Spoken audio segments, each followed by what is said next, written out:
इष्टदेव परात परब्रह्म भगवान श्री हरि तथा आप सर्व हरिना लाडीला वाला मित्रों भाईओ बहनों माताओं तथा सर्व मोक्षभागी जीवात्माओं आप सर्वना शरणों में मारा भाव अने हृदयथी प्रणाम।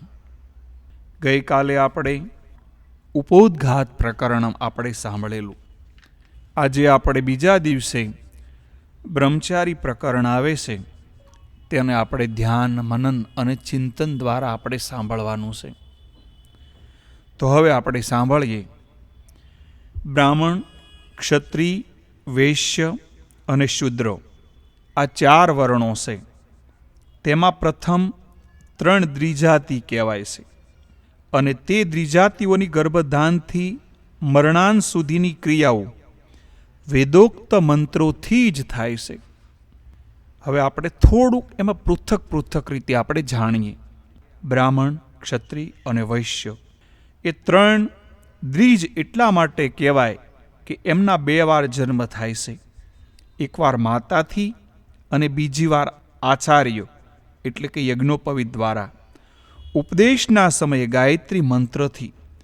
तेथी आ द्विजातिओना गर्भधानथी आरंभीने शमशान सुधीना संपूर्ण कर्म वेद मंत्रोथी ज थाय छे। अर्थात द्विजातिओना कर्मोमां ज वेद मंत्रोनुं उच्चारण थाय छे, शूद्रादिकना कर्मोमां नहीं थाय। ऋतुकाळमां गर्भाधान गर्भना हलनचलन पहेला पुंसवन, 6ठे अने 8मे मासे सीमंत, जन्म लीधा बाद जातकर्म, 11मा दिवसे नामकरण, 4था महीनामां निष्क्रमण, 6ठा महीनामां अन्नप्राशन संस्कार, पोताने कुल परंपराने अनुसारे एटले के मुंडन जे संस्कार आवे ए बधाय करवाना ए अग्निवल्कनी स्मृतिमां आपणने कह्या छे। गर्भनी स्थापना रूप कर्म सर्वप्रथम अने ते कर्म ऋतु समये एटले के रजो दर्शननी 16 रात्रिओ सुधी कोईक श्रेष्ठ दिवसे करवो। सारा दिवसोमां लक्षण आगळ कहेवामां आवशे। बीजू पुंसवन। पुंसवन संस्कार गर्भना बाळकना हलनचलन पूर्व करवानो होय छे। एनुं प्रयोजन ए छे कि आ कर्म करवाथी पुत्र प्राप्त थाय छे। त्रीजू 6ठे अथवा 8मा महीने श्रीमंत संस्कार करवानुं। सीमंत अने पुंसवन आ बंने कर्म स्त्रीना संस्कार होवाथी एक ज वार प्रथम गर्भ समये करवा, अर्थात प्रति गर्भ समये न करवा। कारण कि देवल ऋषिए कह्युं छे कि जे स्त्रीनो प्रथम गर्भ समये संस्कार थयो होय ते स्त्री प्रति गर्भ समये संस्कारवाળી थाय छे अने ज्यारे गर्भनी बहार बाळक आवे त्यारे जात कर्म करवुं, जन्मथी 11मा दिवसे नामकरण करवुं अने नाम पितामह, मातामह अथवा तो कुल देवताना नामनी साथे मेळ खाय एवुं राखવું। 4था महीनामां निष्क्रमण करवुं, अर्थात बाळकने घरेथी बहार काढी सूर्यनारायणना दर्शन कराववा। 6ठे मासे अन्नप्राशायन कर्म करवुं एटले के प्रथम अन्ननुं भक्षण करावવું અને સુડા કર્મ તો કુળ પરંપરા અનુસાર કરાવવાનું આપણને કહ્યું છે। કારણ કે એ મુંડન સંસ્કાર છે એ બધાય કુળમાં કદાચ હોય ન હોય એટલે કુળ પરંપરાગત રીતે જે ચાલતું હોય એ પ્રમાણે આપણને કરવાનું કહ્યું છે। આ કર્મ એટલા માટે કરવાના છે કે બીજ એટલે કે શુક્ર અને ગર્ભ એટલે શોણીથી ઉત્પન્ન થયેલા જે પાપ હોય તે નષ્ટ થઈ જાય અને સ્ત્રીઓના જાત કર્માદિક સંસ્કારો વેદ મંત્રો વિના કરવા, પરંતુ વિવાહ સંસ્કાર તો વેદોક્ત મંત્રો વડે જ કરવાનો આપણને કહ્યું છે। આ પ્રમાણે ગર્ભાધાનાદિક જે સંસ્કારો વિધિવત કરવાથી બીજ એટલે કે શુક્ર અને ગર્ભ એટલે કે શોણિતથી ઉત્પન્ન થયેલા પાપ અને માતા પિતાના શરીરના વારસાગત જે રોગો જે ગર્ભમાં આવે છે એ નાશ પામે। પરંતુ જે પાપ પતિતથી જન્મ લેવાને લીધે આવ્યું હોય તે નષ્ટ થતું નથી। સ્ત્રીઓ માટે આ વિશેષ છે કે સ્ત્રીઓના પૂર્વોક્ત જાતિ કર્માદિક જે સંસ્કારો મંત્ર વિના શાસ્ત્રોક્ત સમયે કરવા, પરંતુ વિવાહ સંસ્કાર તો વેદોક્ત મંત્રોએ સહિત જ કરવાનો આપણને કહ્યું છે। ગર્ભથી 8મે અથવા જન્મથી 8મે વર્ષે બ્રાહ્મણનું ઉપનયન કરવું, તેમજ કુલાનુસાર ક્ષત્રિયનું 11મે વર્ષે અને વૈશ્યનું 12મે વર્ષે ઉપનયન સંસ્કાર આપણને કરવાનું કહ્યું છે. ગુરુ પોતાના શિષ્યને યજ્ઞોપવિત આપીને મહાવ્યારધિતપૂર્વક વેદધ્યાન કરાવે અને શૌચ તથા આશ્રમના નિયમોની શિક્ષા આપે. એટલે કે તે વેદ ભણાવે. કેવી રીતે? ભૂમ, ભુવ, સ્વહ, મહ, જન, તપ, સત્યમ ઇત્યાદિ 7 છે, અથવા ગૌતમ ઋષિના મતમાં 5 છે. યજ્ઞોપવિત સંસ્કાર થયા પછી પ્રથમ શૌચ આશ્રમની શિક્ષા આપવી. આથી સ્પષ્ટ થાય કે યજ્ઞોપવિત પૂર્વ શૌચાચાર વિના બાળક યથેચ્છ વર્તન કરે તેમાં દોષ નથી, તેમજ પ્રાયશ્ચિત પણ નથી. તેવી જ રીતે વર્ણ ધર્મનો ત્યાગ કરી સ્ત્રીઓને પણ વિવાહપૂર્વક યથેચ્છ વર્તન એટલે કામાચાર હોય છે, કારણ કે વિવાહ સંસ્કારને જ ઉપનયનના સ્થાનમાં આપણને કહ્યું છે. જમણા કાન ઉપર યજ્ઞોપવિત એટલે કે જનોય સડાવીને ઉત્તરાભિમુખે બેસી દિવસે અને સંધ્યાના સમયે મળમૂત્રનો ત્યાગ કરવો, તેમજ રાત્રિએ દક્ષિણાભિમુખે બેસી મૂત્ર અને મળનો ત્યાગ કરવો. મળમૂત્રનો ત્યાગ કર્યા પછી બ્રહ્મચારી શિષ્ણને ગ્રહણ કરી લિંગને ગ્રહણ કરી ઉઠીને આળસનો ત્યાગ કરી માટી અને જળ વડે શૌચ કરે. દ્વિજાતિઓ પ્રતિદિન બંને ઘૂંટણની વચ્ચે હાથ રાખીને પવિત્ર સ્થાને ઉત્તર અથવા પૂર્વ દિશામાં મુખ રાખીને બેસે અને બ્રાહ્મ તીર્થથી આચમન કરે.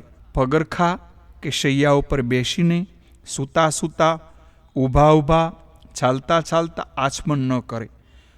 ઉત્તરાભિમુખ અથવા પૂર્વાભિમુખ બેસી દ્વિજ બંને ઘૂંટણની વચ્ચે હાથ રાખી જમણા હાથ વડે બ્રાહ્મ્ય તીર્થથી આચમન કરે અને દ્વિજ એવા શબ્દથી શુદ્રાદિકની આચમનનો નિષેધ જણાવ્યો છે.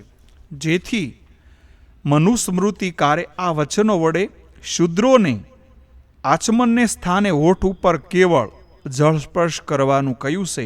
અને આ બાબત યાજ્ઞવલ્ક સમૃદ્ધિ પણ આગળ હવે આપણને કહેશે. કનિષ્ઠતા એટલે કે ટચલી આંગળીના મૂળમાં રહેલ તીર્થને પ્રજાપતિ તીર્થ કહેવાય છે. તર્જની આંગળીના મૂળમાં પિતૃતીર્થ રહેલ છે અને અંગૂઠાના મૂળમાં બ્રાહ્મ્ય તીર્થ કહેવાય છે અને હાથમાં અગ્રભાગમાં દેવતીર્થ કહેવાય છે.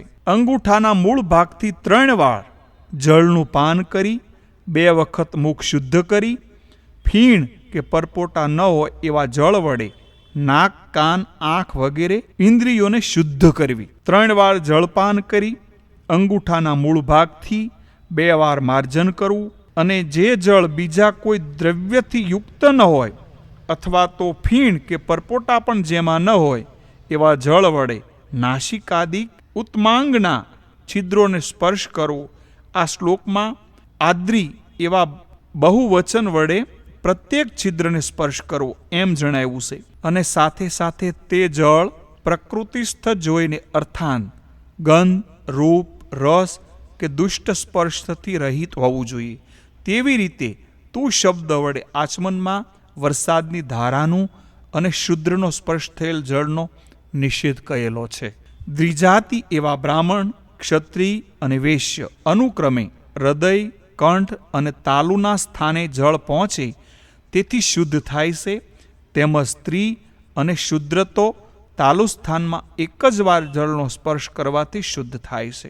પ્રાતઃ સ્નાન, વરુણ દેવતાના મંત્રો દ્વારા માર્જન, પ્રાણાયામ, સૂર્યોપસ્થાન અને ગાયત્રી મંત્રનો જપ પ્રતિદિન કરવો. શિરોમંત્ર અને મહાવ્યાધિ ઉપરાંત પ્રવણ એટલે કે ઓમકારને જોડી શ્વાસ રોકીને 3 વાર ગાયત્રી મંત્ર કરે તે એક પ્રાણાયામ કહેવાય. આપો જ્યોતિ શિર સંસક મંત્ર સાથે પૂર્વોક્ત ઓમ ભૂર ઓમ સ્વઃ ઇત્યાદિ મહાવ્યાધિ ભૂમ ભવમ સ્વહમ મહમ જનમ તપ સત્યમ એવી રીતે પ્રણવને રાખી 3 વાર મુખ નાસિકા સંસાર કરનાર વાયુને મનથી રોકીને ગાયત્રીનો જે જપ કરે તેને એક પ્રાણાયામ કહેવામાં આવે છે. સાવિત્રી એટલે કે ગાયત્રી જપની હવે આપણને રીત બતાવે છે, તે હવે આપણે જાણીએ. પ્રાણાયામ ઉપરાંત જળદેવતાના માર્જન મંત્ર વડે શરીર ઉપર જળ સાંટીને તારાઓના ઉદય થાય ત્યાં સુધી ગાયત્રી જપ કરતા બેસીને સંધ્યા કરવી. આ રીતે પૂર્વ સંધ્યા એટલે કે પ્રાતઃ સંધ્યા સૂર્યોદય થાય ત્યાં સુધી કરવી. ત્યારબાદ બંને સંધ્યાઓને અગ્નિહોત્ર કર્મ કરું. તદંતર હું અમુક છું એમ કહી વડીલ ગુરુજનોને પ્રણામ કરે અને અધ્યયનમાં મનની એકાગ્રતા રાખી ગુરુની સેવા કરે. ગુરુ જ્યારે બોલાવે ત્યારે અધ્યયન કરવું અને ભિક્ષા યાચના કરતાં જે અનાદિક પ્રાપ્ત થયું હોય તે ગુરુને અર્પણ કરવું અને મન વાણી કર્મથી ગુરુનું હિત થાય એમ વર્તવું. હવે આમાં અધ્યયન કરાવવા યોગ્યના જે લક્ષણો એ હવે આવશે. કૃતજ્ઞ, અદ્રોહી, મેઘાવી, શુદ્ધ, નિરોગી, અનિંદક, સાધુ, સમર્થ, બંધુજન તથા જ્ઞાન અને ધનદાતા આવા શિષ્યો શાસ્ત્ર અનુસાર અધ્યયન કરવા યોગ્ય છે. કરેલા ઉપકારને જે ભૂલતો નથી તેઓ કૃતજ્ઞ, જીવ પ્રાણી માત્રનો દ્રોહ ન કરનાર, ગુરુ જે ભણાવે તેને ગ્રહણ કરવામાં શક્તિ હોય એવો બુદ્ધિમાન, બાહ્ય શુદ્ધિ દેહ અને આંતરિક શુદ્ધિથી અંતકરણ આ બંને જેના પવિત્ર હોય, મનની કે દેહની પીડા રહિત હોય, જે ગુરુના દોષને જુએ સત્તા પ્રગટ ન કરે અને કેવળ ગુણોને પ્રગટ કરતો રહે એવો સજ્જન, ગુરુની સેવા કરવામાં જે સમર્થ હોય, પોતાના આપતજન એટલે કે બંધુજન હોય, તેમજ કોઈ પણ પ્રકારની વિદ્યાનું આપનાર અને ધનનું દાન કરનાર હોય, એવા ગુણોથી સંપૂર્ણ હોય અથવા ન્યૂનાધિક હોય એવા શિષ્યો જ વિદ્યાદાન કરવાને યોગ્ય છે. ઉપરયુક્ત ગુણવાળા શિષ્યને જ ભણાવા યાજ્ઞવલ્ક સ્મૃતિમાં શાસ્ત્રોમાં કહ્યું છે. પલાશ એટલે કે ખાખરાનો જે દંડ, મૃગચર્મ, યજ્ઞોપવિત એટલે કે જનોય અને મેખલા ધારણ કરે અને પોતાના જીવન નિર્વાહ માટે પવિત્ર બ્રાહ્મણને ઘરે ભિક્ષા યાચના કરે. બ્રાહ્મણ, ક્ષત્રિય, વૈશ્ય આ ત્રણેય આદિ, મધ્ય અને અંતમાં અનુક્રમે ભવ શબ્દનો પ્રયોગ કરી ભિક્ષાની યાચના કરે. આનું આપણે થોડું ધ્યાનથી સમજવું પડશે. બ્રાહ્મણ ભિક્ષા યાચના કરતી વખતે ભવતી ભિક્ષામ દેહી, ક્ષત્રિય ભિક્ષામ ભવતી દેહી અને વૈશ્ય ભિક્ષામ દેહી ભવતી, આ પ્રમાણે ભવત શબ્દને અનુક્રમે આદિ, મધ્ય અને અંતમાં રાખીને આ વચનો ઉચ્ચારે. મેં આગળ તમને જે કહ્યા એ પ્રમાણે. હવે ભોજનના પ્રકાર આવશે. હોમાદિક અગ્નિકાર્ય કરી ગુરુની આજ્ઞા મેળવી આચમન કરે, ત્યારબાદ અન્નનું સન્માન કરી અન્નની નિંદા ન કરતો હોય મૌન રહીને ભોજન કરે. બ્રહ્મચર્યાશ્રમમાં રહેલ બ્રાહ્મણે શારીરિક વ્યાધિરૂપ આપતકાળ વિના એક જ વ્યક્તિના ઘરે ભિક્ષા યાચના કરી ભોજન કરવું અને શ્રાદ્ધમાં જો કોઈ નિયંત્રણ આપે તો પોતાના વ્રતનો ભંગ ન થાય એવી રીતે સ્વેચ્છ ભોજન કરે, અર્થાત મધમાસનું ભક્ષણ શ્રાદ્ધમાં પણ ન કરે. અત્રે બ્રાહ્મણ શબ્દનું ગ્રહણ ક્ષત્રિય અને વૈશ્યને શ્રાદ્ધમાં ભોજનમાં નિષેધ માટે કહ્યું છે, કારણ કે આ વચનથી શ્રાદ્ધમાં ભોજન કરવું તે ક્ષત્રિય અને વૈશ્યનું કામ નથી. મધુ એટલે કે મધ, માંસ, લેપ, અંજન, ઉશિષ્ટ ભોજન, કઠોર વચન, સ્ત્રીસંગ, જીવન હિંસા, સૂર્ય દર્શન, અશ્લીલ તથા અસત્ય ભાષણ અને દોષાન્વેષણ ઇત્યાદિકનો બ્રહ્મચારીએ ત્યાગ કરવાનો. જે બધી જ ક્રિયાઓ વિધિપૂર્વક કરાવી બ્રહ્મચારીને વેદાધ્યાન કરાવે તે ગુરુ, અને જે કેવળ યજ્ઞોપવિત કરાવી વેદ ભણાવે તે આચાર્ય કહેવાય છે. વેદના એક ભાગની અથવા એકાદ અંગની જે શિક્ષા આપે તે ઉપાધ્યાય અને યજ્ઞ કરાવે તે ઋત્વિક કહેવાય. ઉપરયુક્ત ગુરુ, આચાર્ય, ઉપાધ્યાય અને ઋત્વિક અનુક્રમે પૂજ્ય છે, પરંતુ માતો સર્વથી અતિ પૂજનીય છે, એટલે માતા સર્વશ્રેષ્ઠ છે. જ્યારે વિવાહ અસંભવ હોય ત્યારે અને 3 વેદ, 2 વેદ અથવા 1 વેદનું અનુક્રમ અધ્યયન કરે ત્યારે પ્રત્યેક વેદાભ્યાસ માટે પૂર્વ કહેલ બ્રહ્મચર્ય 12 વર્ષ સુધી પાળવું. જો અસમર્થ હોય તો 5 વર્ષ સુધી પાળવું, અથવા તો વિદ્યાદાન કરે ત્યાં સુધી તો ફરજિયાત પાળવાનું. અને બ્રાહ્મણનો કેશાંતર સંસ્કાર, ગૌદાન કર્મ તે ગર્ભધાનથી 16મા વર્ષે કરવો, કારણ કે ઉપનયન થયા પછી બ્રહ્મચારીને મુંડનનો નિષેધ છે. તેથી વધેલા વાળ ઉતારવા 16મા વર્ષે ઉપરયુક્ત કર્મ કરવું. આ કર્મ 12 વર્ષ સુધીના વેદવ્રતમાં જાણવું. અન્યત્ર તો યથાસંભવ જાણવું. ક્ષત્રિય તથા વૈશ્યવર્ણના બ્રહ્મચારીઓ તો પોતાના ઉપનયન કાળથી દ્વિગુણ એટલે કે બમણા વર્ષ એટલે કે અનુક્રમે 22મે અને 24મે વર્ષે કેશાંત સંસ્કાર કરવાનું કહ્યું છે. ઉપનયન સંસ્કારનો અંતિમ અવધિ હવે આપણને કહે છે. 16મા વર્ષ સુધી બ્રાહ્મણના, 22 વર્ષ સુધી ક્ષત્રિયના અને 24 વર્ષ સુધી વૈશ્યના ઉપનયનનો પરમાવધિ કયો છે. ઉપરયુક્ત સમય સુધી જો ઉપનયન ન થાય તો તેઓ પતિત અને સર્વધર્મ કર્મથી બહિષ્કાર થાય એવું કહ્યું છે ધર્મશાસ્ત્રોમાં. ધાર્મિક કર્મોમાં અનઅધિકારી થાય છે. તેથી તેઓને સાવિત્રી પતિત અથવા પતિત સાવિત્રી કહે છે. ગાયત્રી ઉપદેશ માટે તેઓ યોગ્ય નથી હોતા. વ્રાત્યો સ્તોત્રમ એટલે ઉપરયુક્ત સંસ્કારને યથાસમય નહીં કરવાને લીધે પતિત થયેલા રાચરને પુનઃ સંસ્કાર યોગ્યતા આપવા કરવાતો જે યજ્ઞ હોય એને આ શબ્દ પ્રયોગ થયો છે. વ્રાત્યને પુનઃ સંસ્કાર યોગ્યતા અપાવવા કરાવતો જે યજ્ઞ હોય એના માટે આ શબ્દ છે. વ્રાત્ય એટલે ઉપવિત સંસ્કારહીન. બ્રાહ્મણ ક્ષત્રિય વૈશ્ય પ્રથમ માતાથી જન્મ ધારણ કરે છે અને ત્યાર પછી મૂંજ મેખલા બાંધે ત્યારે ઉપનયન સંસ્કાર સમયે તેમને બીજો જન્મ થાય છે, માટે તેમને દ્વિજ કયા છે. યજ્ઞ, તપ અને ઉપનયન આદિક શુભ સંસ્કારને અવબોધક એટલે કે જણાવનાર વેદ હોવાથી દ્વિજાતિઓને તે પરમોપકાર એટલે કે શ્રેયકર કયા હશે. જે દ્વિજ પ્રતિદિન ઋચાઓ એટલે કે ઋગ્વેદનું અધ્યયન કરે, તે મધ અને દૂધ વડે પિતૃઓનું તર્પણ કરે. જે દ્વિજ દરરોજ યજુર્વેદનું મંત્રોનું અધ્યયન કરે અને તે ઘી અને જળ વડે દેવતાઓને અને આજ્ઞ એટલે ઘી તેમજ મધ વડે પિતૃઓને પ્રસન્ન કરે, અને જે દ્વિજ પ્રતિદિન સામવેદનું મંત્રોનું અધ્યયન કરે તે સોમરસ અને ઘી વડે દેવતાઓને તેમજ મધ અને ઘી વડે પિતૃઓને તૃપ્ત કરે છે. જે દ્વિજ યથાશક્તિ પ્રતિદિન અથર્વવેદના મંત્રોનું અધ્યયન કરે તેનું ફળ એ છે કે દેવતાઓને મેદ એટલે કે મજ્જા વડે અને મધ તથા ઘી વડે પિતૃઓને પ્રસન્ન કરે. જે ત્રૈવેણિક પ્રતિદિન પોતાના શક્તિ પ્રમાણે વાક્ય પ્રશ્નોત્તરી રૂપ વેદવાક્ય અને બ્રાહ્મણાદિક પુરાણો, મનુસ્મૃતિ ધર્મશાસ્ત્રો, નારાંક્ષી એટલે રુદ્ર દેવતાના મંત્રો, ગાથા એટલે યજ્ઞ ગાથા, ઇન્દ્ર ગાથા, મહાભારત આદિ ઇતિહાસ તથા વારુણી આદિ વિદ્યાઓને ભણે.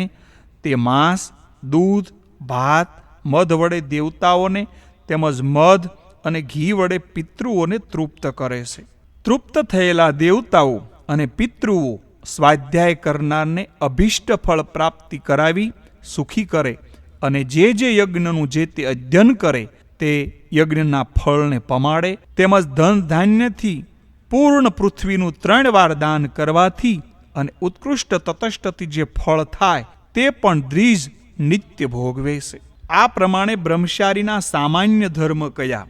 હવે નૈષ્ટિક બ્રહ્મચારીના વિશેષ ધર્મ કહે છે તે આપણે સાંભળીએ.